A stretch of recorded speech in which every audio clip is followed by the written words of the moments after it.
सोचा जिस रोहित शर्मा से ऑस्ट्रेलिया दौरे से ठीक पहले कप्तानी छीन ली गई और पहले ही वनडे मुकाबले में जब बिना कप्तानी को वो मैदान में उतरे और सिर्फ 8 रन बनाकर के पेविलियन की तरफ लौट रहे थे तो उस टाइम पर लगा पूरा स्टेडियम सन्न हो गया है और ऐसा लग रहा था एक टाइम पर कि कहीं इनकी कप्तानी चली गई है। साथ में 2027 वनडे वर्ल्ड कप का जो सपना है वो भी सपना ही तो नहीं रह जाएगा। लेकिन यही खिलाड़ी 2027 वनडे वर्ल्ड कप में आपको कप्तानी करता हुआ दिखाई दे तो इसे आप क्या कहोगे? जी हाँ, उनके फैंस के लिए बहुत बड़ी खुशखबरी और ये आश्चर्यजनक तरीके से हो सकता है और 2027 वनडे वर्ल्ड कप में एक बार फिर से आपको रोहित शर्मा कप्तानी करते हुए दिखाई दे सकते हैं और उसके पीछे की बहुत बड़ी वजह यह है कि 2027 वनडे वर्ल्ड कप से पहले सिनारियो कुछ इस प्रकार से बन रहा है कि रोहित शर्मा एक के बाद एक अर्धशतक और शतक लगाते हुए नजर आ रहे हैं। तो वहीं पर उनकी जगह पर जिनको कप्तान बनाया था शुभमन गिल को, उनका करियर अब धीरे धीरे डाउन होता हुआ नजर आ रहा है और शायद लग रहा है कि वो कप्तानी के दबाव में इतने बिखर चुके हैं, ना कप्तानी अच्छी कर पा रहे हैं और ना ही बैटिंग अच्छी कर पा रहे हैं। सबसे पहले हमको बात करना जरूरी है शुभमन गिल की। शुभमन गिल ऐसा क्या कर रहे हैं जिसकी वजह से 2027 वनडे वर्ल्ड कप से पहले रोहित शर्मा एक बार फिर से कप्तानी पाते हुए नजर आ रहे हैं और 2027 का वर्ल्ड कप उनकी कप्तानी में टीम इंडिया खेल सकती है। जैसे 2024 में हुआ था, हार्दिक पांड्या की जगह पर उनको अचानक से वापस कप्तान बनाया और उनकी कप्तानी में रोहित शर्मा ने जबरदस्त परफॉर्मेंस करके टीम इंडिया को चैंपियन बनाया T20 वर्ल्ड कप में। कुछ ऐसा ही उनके फैंस के लिए एक बार फिर से करते हुए नजर आ सकते हैं, जहां 140 करोड़ हिंदुस्तान वासी उनका इंतजार कर रहे हैं और यही इंतजार है कि 2027 वर्ल्ड कप से पहले एक बार फिर से रोहित शर्मा कप्तान बन जाए और 2027 वनडे वर्ल्ड कप जो लास्ट होना है इनके लिए और विराट कोहली के लिए, इन दोनों ही खिलाड़ी हमको जिता करके चैंपियन बना करके बहुत अच्छे से आरामदायक रिटायरमेंट ले तो वो हमके लिए अच्छा होगा। लेकिन सबसे पहला बात करते हैं हम शुभमन गिल की। शुभमन गिल ने ऐसा क्या किया है कि जिसकी वजह से उनकी कप्तानी जा सकती है और बीसीसीआई ने जिस तरह से उनको T20 टीम से निकाला है उसी प्रकार से अब शायद हो सकता है कि वनडे से भी निकाल ले। देखिए, वनडे में अगर उनको निकालते हैं तो उनके लिए उत्तराधिकारी बहुत सारे हैं, जिसमें श्रेयस अय्यर है इस वक्त, उसके बाद ऋषभ पंत है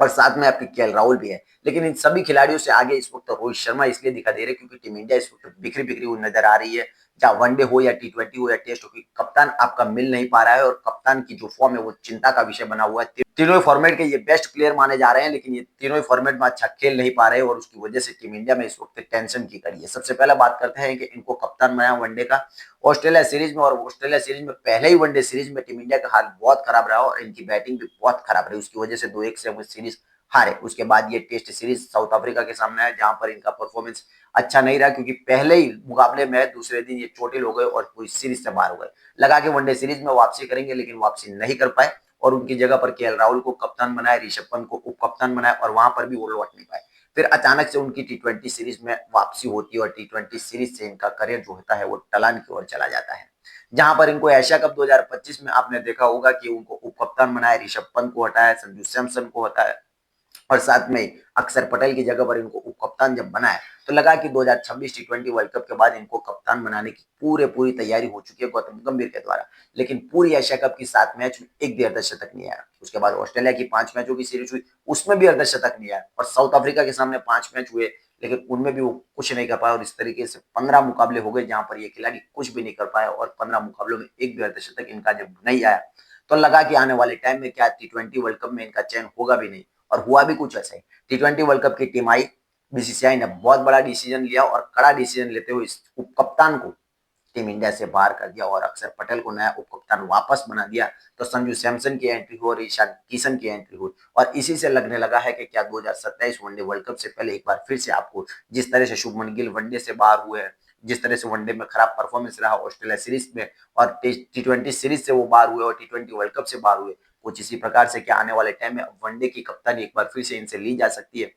ये तो हम सब मानते हैं कि वो जल्दबाजी में उनको कप्तानी दी गई, अभी उम्र उतनी है नहीं है, उनको इतनी समझ है नहीं है। जिस तरह की कप्तानी कर रहे हैं रोहित शर्मा उस प्रकार की वो कप्तानी नहीं कर पा रहे और उसके दबाव में बिखरते हुए नजर आ रहे हैं। लेकिन एक बार फिर से बात करना चाहेंगे रोहित शर्मा की। रोहित शर्मा ने जो 2027 वनडे वर्ल्ड कप के लिए अपनी तैयारियां शुरू कर दी थी ऑस्ट्रेलिया सीरीज से, जहां पर पहले वनडे मुकाबले में जब वो 8 रन पर आउट हुए तो सवाल उठने लगे पहले कप्तानी गई, अब शायद हो सकता है कि ये सीरीज भी कहीं इनकी आखिरी ना बन जाए और 2027 वर्ल्ड कप की तो बात ही भूल जाएगी। लेकिन दूसरे वनडे मुकाबले में इनका फॉर्म वापस लौटता हुआ नजर आया और उन्होंने जबरदस्त परफॉर्मेंस किया जहां पर इन्होंने अच्छी बैटिंग करते हुए नजर आई और अर्धशतक लगाया। फिर उसके बाद उन्होंने शतक लगाया तीसरे वनडे मुकाबले में और इस तरह से टीम इंडिया को तीसरे मुकाबले में रोहित और विराट ने दोनों ने मिलकर के जिताया। फिर उसके बाद आती है साउथ अफ्रीका की सीरीज। साउथ अफ्रीका सीरीज में भी ये 2 अर्धशतक लगाते हैं और उसके बाद आती है विजय हजारे ट्रॉफी और पहले मुकाबले में रोहित के साथ विराट दोनों मिलकर के पहले ही मुकाबले में टीम को जीत भी दिलाते हैं और साथ में शतक लगाते हैं। और यहीं से ये सवाल उठने लगे कि क्या रोहित शर्मा एक बार फिर से टीम इंडिया के कप्तान बन सकते हैं? बन सकते हैं, क्यों नहीं बन सकते? क्योंकि 2024 टी20 वर्ल्ड कप में भी ऐसा लग रहा है, हार्दिक पांड्या ने पूरी तरह से टीम की कमान अपने हाथों में ले ली थी और लग रहा था कि कहीं ना कहीं 2024 टी20 का वर्ल्ड कप जो है वो उनकी कप्तानी में खेला जाएगा, लेकिन ऐसा कुछ भी हुआ नहीं। और जैसे 2024 का टी20 वर्ल्ड कप नजदीक आता गया, सिनारियो बदलता गया और अचानक से फिर से वाइल्ड का एंट्री होती है रोहित शर्मा की और अचानक से वो भी चाहते हैं कि मैं भी खेलना चाहता हूँ। और जब वो खेलना चाहते हैं, उनकी मंजूरी आ गई, तो फिर बीसीसीआई ने सोचा कि उप कप्तान जो है वो बना दिया अपने हार्दिक पांड्या को और कप्तानी दे दी इनको और टीम को चैंपियन बना करके लौटे। 2027 वनडे वर्ल्ड कप से पहले अभी 1 से 1.5 साल का टाइम बाकी है, लेकिन शुभमन गिल के लिए चिंता का विषय है कि पहले टी20 टीम से वो बाहर हुए हैं, उनकी वनडे सीरीज जो थी वो भी फ्लॉप रही थी और अब जो टी20 से अब बाहर हुए हैं, तो आने वाले टाइम में इनकी टी20 में अब एंट्री नहीं बन रही है। अगर बहुत बड़ा कोई चमत्कार हो सकता है तो ये टी20 में आएंगे, लेकिन इनके सामने बहुत सारे ऐसे खिलाड़ी पड़े हुए हैं जो इनको नहीं आने देने वाले। तो वहीं बात करें अगर वनडे की, तो वनडे भी जो न्यूजीलैंड का ये दौरा होना है, जो न्यूजीलैंड आने वाली है 2026 में पहले महीने में, जहाँ 11 तारीख से वनडे सीरीज 3 मैचों की होनी है, इनमें जहां देरी हुई है, क्योंकि देरी इसलिए हुई है क्योंकि आपको वनडे सीरीज के लिए प्लेयर अभी तलाशने हैं, कौन कप्तान बनेगा, कौन उप कप्तान बनेगा, क्योंकि शुभमन गिल फिट नहीं थे, उसी की वजह से टीम इंडिया इस वक्त देरी करती हुई नजर आ रही है। और क्या इस देरी में रोहित शर्मा का सिक्का उछल सकता है और रोहित शर्मा एक बार फिर से ऑस्ट्रेलिया वनडे सीरीज के एक सीरीज के बाद फिर से कप्तान बन सकते हैं और 2027 की तैयारियां कर सकते हैं, क्योंकि फॉर्म उनके साथ में है, फैंस का हुजूम उनके साथ में है और लोग उनके जब साथ में हैं और उनका जो फॉर्म उनके साथ में है, तो उसकी वजह से हो सकता है कि 2027 वनडे वर्ल्ड कप के पहले एक बार फिर से कप्तानी दी जाए और उनको कह दिया जाए कि 2027 तक आप ही कप्तान रहोगे और 2027 के बाद जब आप जीता करके टीम से बाहर लौटोगे, उसके बाद देखी जाएगी आगे की बात। तो कुल मिलाकर के 2027 वनडे वर्ल्ड कप से पहले उनके फैंस के लिए बहुत बड़ी खुशखबरी है कि हो सकता है कि एक बार फिर से ये कप्तान बनते हुए नजर आए, शुभमन गिल वाइस कप्तान बने रहे और उनकी छत्र छाया में खेलता रहे और सीखते रहे, यही उनके लिए अच्छा रहेगा।